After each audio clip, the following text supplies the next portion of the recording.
Hello everyone. ఈరోజు మా ఇంట్లో బోనాలు. సాటర్డే రోజు వచ్చేసి మేము పెద్దమ్మకి ఇంకా చిత్తారమ్మకి ఇద్దరికి బోనాలు చేస్తామన్నమాట. చూడండి, ఇక్కడ నేను పెద్దమ్మ తల్లికి ఇంకా చిత్తారమ్మ తల్లికి బోనం రెడీ చేస్తున్నాను. ఎలా సింపుల్గా చేద్దాము అన్నట్టు ఇట్లా పసుపంతా రుద్ది అక్కడక్కడ కుంకుమతో బొట్లు పెట్టినాను.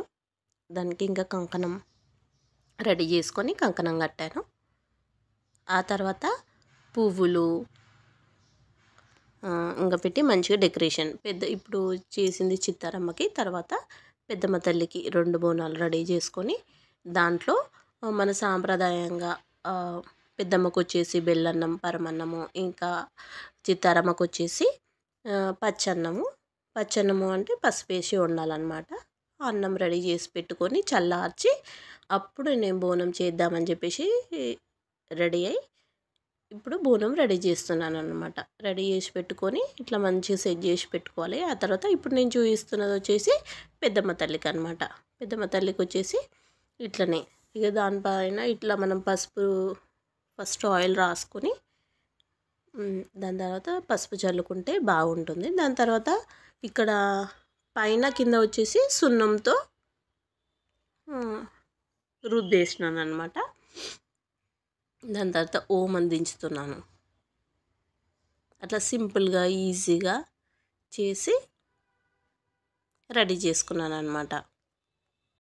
ఇప్పుడు మొత్తం ఆషాఢం అంటేనే బోనాలు కదా, అట్లా అందరూ నాకు తెలిసి అందరూ ఎంజాయ్ చేస్తున్నట్టున్నారు బోనాల పండగ.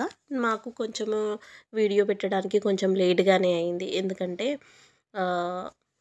వీడియో తీసుకోవాలి, మళ్ళీ ఎడిటింగ్ ఉంటుంది కదా, అట్లా అని కొంచెం లేట్గానే అయింది. అయినా ఇది వచ్చేసి నేను ఊరికి వెళ్ళాను అనమాట. ఊరికి వెళ్ళి అక్కడ మా ఇంట్లో నేను బోనాలు ఏదైనా ఏ ఫెస్టివల్ అయినా మా ఇంట్లోనే సెలబ్రేట్ చేసుకుంటాను. మేము ఊరికి వెళ్ళి ఊళ్ళో సెలబ్రేట్ చేసుకుంటాము. ఇప్పుడు నేను వచ్చేసి పెద్దమ్మకి రెడీ చేస్తున్నాను. బోనం రెడీ చేసి మంచిగా కంకణం కట్టుకొని తర్వాత పూలమాల అల్లుతున్నాను అనమాట. పెద్దమ్మ తల్లి బోనానికి పూలు కడుతున్నాను. పూలు కట్టినాక ఇంకా మొత్తం రెడీ చేసుకుందాం అని చెప్పేసి చేస్తున్నాను. నా వీడియో కనుక మీకు నచ్చినట్లయితే లైక్ చేయండి, షేర్ చేయండి, కామెంట్ చేయండి.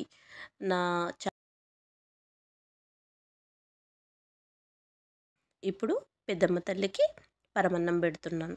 అట్లా నేను మంచిగా చేసుకొని అలంకరించుకున్న తర్వాత అందులో పరమన్నం పెడుతున్నాం. పరమన్నం పెట్టినాక తర్వాత చిత్తారమ్మకి వచ్చేసి పచ్చన్నం, ఇందాక చెప్పినాను కదా పసుపు వేసి వండుకోవాలని చెప్పేసి, అట్లా ఇద్దరికి ఒకేసారి పెట్టాలి ఈక్వల్గా అని చెప్పేసి ఫస్ట్ పెద్దమ్మకి చేసుకున్న తర్వాత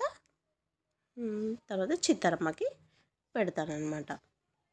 అట్లా మనం ఎంతైతే అన్నం అమ్మవారి కోసం తీసుకోవాలనుకుంటున్నామో అట్లా హాఫ్ కాకుండా నిండా ఉండి తీసుకొని వెళ్ళాలన్నమాట. తీసుకొని దేవతకి ఎక్కిచ్చేసి వచ్చి మళ్ళీ ఇంటి దగ్గర ఏదైతే మనం ఇంటికి తీసుకొస్తాం కదా, గుడికి వెళ్ళి మళ్ళీ ఇంటికి వచ్చిన తర్వాత ఆ అన్నం మళ్ళీ ప్లేట్లోకి తీసుకొని అందరం ప్రసాదంలా తినాలి. తింటే అది చాలా మంచిదన్నమాట. అట్లా ఇక్కడ నేను వీడియోలో చూపిస్తున్నట్టు ఇట్లా మంచిగా పెట్టుకోవాలి. నాకు తెలుసు మనం అందరం తెలంగాణ వాళ్ళము, బోనాలు అంటేనే బోనాలు బతుకమ్మ అంటే మనకి ఎంతో ఇష్టం, అది చాలా ఇష్టంగా చేసుకుంటాము. ఆ అన్నం పెట్టిన తర్వాత దానిపైన మళ్ళీ ఇంకొక చిన్న కలశం పెట్టాలి కదా, అందుకని చెప్పి వేపాకులు పెట్టి దాంట్లో పెరుగు, కొన్ని వాటర్ వేసి దాంట్లో కొంచెం బెల్లం వేసి మంచిగా అది కూర్చునేలాగా పెట్టుకొని ఆ తర్వాత అట్లా ఓపిక్గా మంచిగా చేసుకున్నాను అనమాట. చూడండి, మీకు నచ్చిందా నేను ఎలా చేసినాను ఈ ప్రాసెస్ అంతా? లైక్ చేయండి, షేర్ చేయండి అండ్ సబ్స్క్రైబ్ చేసుకోండి ప్లీజ్. మీ సపోర్ట్ నాకు ఎంతో కావాలి. ఇప్పుడు 2 బోనాలు రెడీ అయిపోయినాయి, దాంట్లో నూనె కూడా పోసినాను. అండ్ ఇప్పుడు ఒత్తులు వేసి వెలిగిద్దామని చెప్పేసి ఒత్తులు చేస్తున్నాను ఇక్కడ. అట్లా మా కోడలు వీడియో తీస్తుంది, అయితే అడుగుతుందన్నమాట, ఎలా చేయాలి ఏంటమ్మా చెప్పు అని చెప్పేసి అడుగుతుంటే చెప్తున్నాను ఇలా చేసుకోవాలి అని.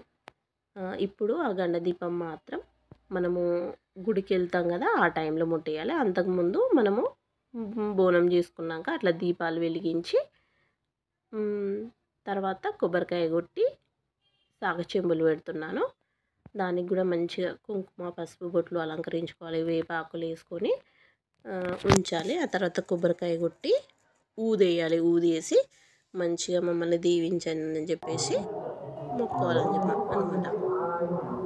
మీరు ఇంతేనా? బోనాలు అంటేనే బిజీ బిజీ. ఇటు బోనాలు చేసుకోవాలి, ఇంకా తినడానికి భోజనం అన్నం వండుకోవాలి. ఇక్కడ వచ్చేసి మేము గుడిలో ఫోటో దిగినామన్నమాట.